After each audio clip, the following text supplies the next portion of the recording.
Welcome friends, जय हिंद। तो एक नया वीडियो आपके लिए जो कि अगेन 10 मिनट से भी कम का मैं रखूंगा इसको। और इस वीडियो का एजेंडा है कि mutual fund investment and parallelly saving tax out of it. Okay, तो टॉप 5 और टॉप 6 म्यूचुअल फंड मैं आपको रिकमेंड करूंगा जिसके थ्रू आप इन्वेस्टमेंट करोगे और जो आपका अमाउंट इन्वेस्टमेंट में जाएगा that will be a tax free.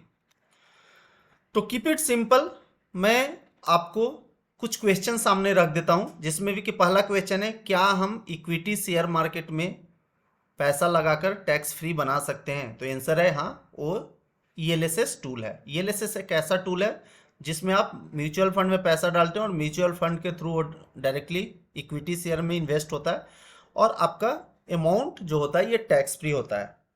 दूसरा चीज है कि एफडी में जब आप टैक्स फ्री एफडी में आप पैसा लगाते हो ना, तो 5 साल के लिए वो एफडी लॉक्ड रहता है। आप 5 साल तक वो पैसे को रिडीम नहीं कर सकते।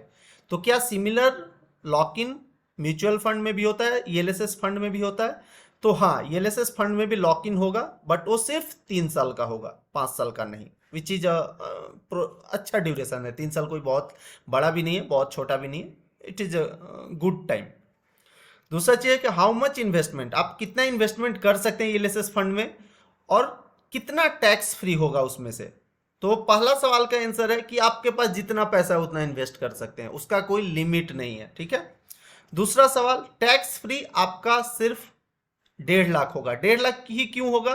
क्योंकि म्यूचुअल फंड के through investment, ELSS mutual fund better to say, जो इन्वेस्टमेंट होता है वो एटीसी के अंदर में ही आता है। तो एटीसी का कैपिंग अगर 1.5 लाख है तो यहाँ भी आप मैक्सिमम 1.5 लाख ही टैक्स फ्री कर सकते हैं। हाँ, आगे चल के अगर गवर्नमेंट एटीसी को चेंज करती है और उसका दायरा 1.5 लाख से 2 लाख 2.5 लाख बढ़ाती है तो ऑटोमेटिकली इसका भी कैपिंग बढ़ जाएगा। तो चलिए पॉइंट एजेंडे पर आते हैं कि ईएलएसएस फंड है क्या और कौन कौन से ईएलएसएस फंड अच्छा अभी मार्केट में कर रहा है जिसमें आप पैसा इन्वेस्ट कर सकते हैं। तो ईएलएसएस फंड क्या है? Equity linked saving scheme. ये ऐसा है जो कि आप इक्विटी में पैसा डालोगे, साथ साथ आपका सेविंग इसको इसलिए बोलते हैं ना क्योंकि ऑब्वियसली आप पैसा तो डाल रहे हो तो सेव हो ही रहा है। आपके पास अगर रहेगा तो मनी इज ए लिक्विड और आप मनी को बहुत देर तक होल्ड नहीं कर सकते, कहीं ना कहीं वो खर्चा होगा ही होगा। So it is a saving और ये इनडायरेक्टली शेयर में ही सेविंग होता है। ठीक है, तो इक्विटी लिंक्ड है।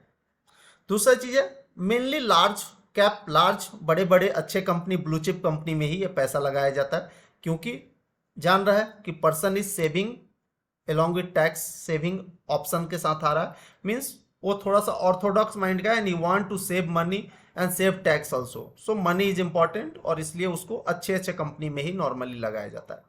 दूसरा एटीसी के अंदर ये टैक्स फ्री होगा। तो ये आपको स्क्रीन जो दिख रहा है इसका आप एक स्क्रीनशॉट ले सकते हैं और वो स्क्रीनशॉट को रखिए ताकि आप आज नहीं तो कल जब भी करना चाहेंगे आप ये स्क्रीनशॉट रेफर करके इसमें से कोई एक फंड उठाइए और एसआईपी शुरू कर सकते हो। बाकी मैं किसका क्या रिटर्न है वो दिखाऊंगा तो आपका एक फाइनल डिसीजन ले पाओगे कि किसमें करना है किसमें नहीं करना है। और यहाँ एक मेरा एडवाइस रिक्वेस्ट जो समझिए मैं करना चाहूँगा कि अभी तक अगर आप लोगों ने इक्विटी म्यूचुअल फंड में इन्वेस्टमेंट स्टार्ट नहीं किया है तो आपको स्टार्ट कर देना चाहिए, करना ही चाहिए। देखिए ये रिकमेंडेशन से मेरे को कोई फायदा नहीं है, मेरे को कोई कमीशन नहीं आएगा। ठीक है, जस्ट मैं एक आपके लिए बोल रहा हूँ कि आप कीजिए। वेल्थ क्रिएशन का ये एक फर्स्ट स्टेप है, आप उस तरफ बढ़ना शुरू कीजिए। तो मिनिमम 500 से एसआईपी शुरू होता है, तो आप कोई भी फंड में एसआईपी शुरू कीजिए। और डीमैट अकाउंट या एसआईपी में कैसे इन्वेस्टमेंट करते हैं ये जानने के लिए मैं पहले बहुत सारा वीडियो डाला है, उसका लिंक मैं इस वीडियो में दे दूंगा तो आप उससे भी फॉलो कर पाएंगे, तो ताकि आपको कोई कठिनाई ना हो। तो पहला फंड जो लिस्ट में था वो BOI AXA tax advantage fund था। इसका देखिए 1 साल का रिटर्न 42% है। आप समझ सकते हैं 42% मीन 1 लाख रुपया अगर इन्वेस्ट किए होते तो 1,42,000 हो जाएगा 1 साल बाद ही। तो हार्डली आपको कहीं आपको 40% तक का रिटर्न मिलेगा आज के डेट में। ठीक है। दूसरा चीज है 5 साल का आप रिटर्न देखोगे तो 20% का है। Obviously long term annualised return छोटा ही होगा, आपको 50-60% का लॉन्ग टर्म रिटर्न मिलना बहुत मुश्किल है। दूसरा चीज केनरा रोबोको इक्विटी, इसका देखिए 1 साल का जो रिटर्न है again it is near around 40% और 5 साल का रिटर्न 21-22% के आसपास है। अगेन बहुत अच्छा रिटर्न है, आपको 21-22% लॉन्ग टर्म में रिटर्न मिलना आसान चीज नहीं है। तीसरा देखिए axis long term equity fund, इसका देखिए 1 साल का रिटर्न अगेन 28-29% है, जो कि एक बहुत अच्छा रिटर्न है। और 5 साल का रिटर्न इसका क्या है 20-21% है, जो कि अगेन बहुत अच्छा है। आज के डेट में अगर आप सेविंग अकाउंट में पैसा रखते हो ना, 1 लाख अगर सेविंग अकाउंट में पैसा रखते हो तो 1 साल बाद जानते हो कितना होगा? 1,03,500। क्यों? क्योंकि 3.5% इंटरेस्ट अभी नॉर्मली सभी बैंक सेविंग इंटरेस्ट पे दे रहे हैं। तो 1 लाख मेरा कितना हो रहा है? 1,03,500। वही आप ये सब म्यूचुअल फंड में डाल रहे हो तो मिनिमम आप 30% या 25% लेके चलो एवरेज, तो 1,25,000 हो रहा है। ठीक है, तो इस तरह से आप सोचना शुरू कीजिए, अपने सोच को थोड़ा सा चेंज कीजिए कि मार्केट से अलाइन होना है और मार्केट में इन्वेस्ट करना ही करना है अगर वेल्थ क्रिएट करना है तो। नेक्स्ट आदित्य बिरला, इसका देखिए थोड़ा रिटर्न कम है बट स्टिल आप कॉन्वेंशनल तरीका यूज करोगे, जो सेविंग है एफडी है उससे अच्छा है। एफडी में आज रिटर्न कितना है? 5-5.5%। उससे तो देखिए ना 3 गुना 4 गुना है ना। So it is always advice कि आप म्यूचुअल फंड में इन्वेस्ट कीजिए और कीजिए, आपके पास दूसरा रूट नहीं है। आप शेयर के बारे में आप ज़्यादा जानते हो, आप शेयर में डायरेक्ट इन्वेस्टमेंट कीजिए, इससे भी आपको अच्छा रिटर्न मिलेगा। बट शेयर मार्केट में इन्वेस्ट करना थोड़ा रिस्क माना जाता है, क्योंकि सब लोग को उतना जानकारी होता नहीं, उतना मार्केट फॉलो नहीं कर पाते हैं।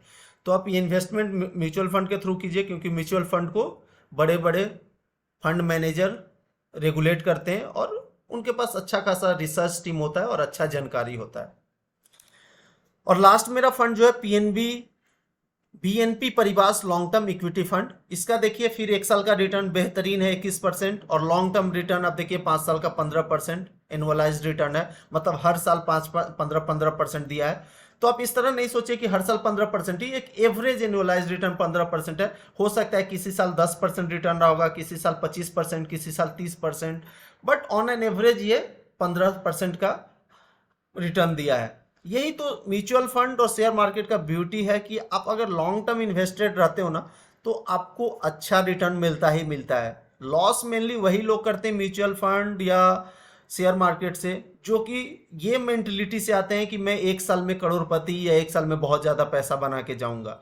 वो पॉसिबल नहीं है एक कॉमन आदमी के लिए, क्योंकि उसके लिए आपको बहुत ज़्यादा रिसर्च करना पड़ेगा, आपको फ्यूचर को प्रिडिक्ट करना पड़ेगा कि ये फ्यूचर में अगले 1 साल में यही होने वाला है, जो कि उतना आसान नहीं होता है। ठीक है, तो एक सिंपल सा तरीका है, आप म्यूचुअल फंड के थ्रू आप इन्वेस्टमेंट कीजिए और वेल्थ क्रिएट कीजिए। और म्यूचुअल फंड में कैसे स्टार्ट करना है वो सब के लिए मैं ऑलरेडी बोला हूँ कि ऑलरेडी वीडियो अपलोडेड है, तो आप उसको फॉलो कर सकते हैं। वीडियो नंबर 16 से आप जाके 16, 15, 14, 13 ये 4-5 वीडियो आप देखेंगे तो आपको फुल कॉन्सेप्ट मिल जाएगा। एक बार फिर से ये रिकैप कर दे रहा हूँ, जो ये 6 लिस्ट मैंने दिया है, आप इसका एक स्क्रीनशॉट रख लीजिए, ताकि जब भी आप इन्वेस्टमेंट करोगे, मैं तो बोलूँगा कि जितना जल्दी स्टार्ट करो, ये शुभ काम है, इसको देरी नहीं करना है। बट ठीक है, अभी आप किसी कारण नहीं कर सकते, तो जब भी करेंगे आपको इस स्क्रीन को रेफर कर लेना है। दूसरा चीज मैं बोल रहा हूँ, past performance is not the guarantee of future return. पीछे अगर रिटर्न 40% मिला है, 30%, 20% मिला है, जरूरी नहीं है कि आगे भी मिलेगा। बट हाँ, म्यूचुअल फंड और शेयर मार्केट का ये कॉन्सेप्ट है कि लॉन्ग टर्म में अच्छा रिटर्न मिलता है और आपको मिलेगा। और मैं normally money control website refer करता हूँ डेटा के लिए, इसलिए उनको क्रेडिट देना भी ज़रूरी है, क्योंकि मैं डेटा और कुछ पिक्स जो है मैं वहाँ से यूज किया हूँ। तो I am thankful to Moneycontrol for having such a beautiful website. तो ठीक है, आप लोगों से मैं विदा लेता हूँ। ये वीडियो को आप देखिए, सब्सक्राइब कीजिए, लाइक कीजिए, अपने फ्रेंड्स को फॉरवर्ड कीजिए, ताकि वो लोग भी मार्केट से जुड़े और इससे जितना ज़्यादा बेनिफिट हो उठा पाएँ। धन्यवाद दोस्तों, थैंक यू, जय हिंद।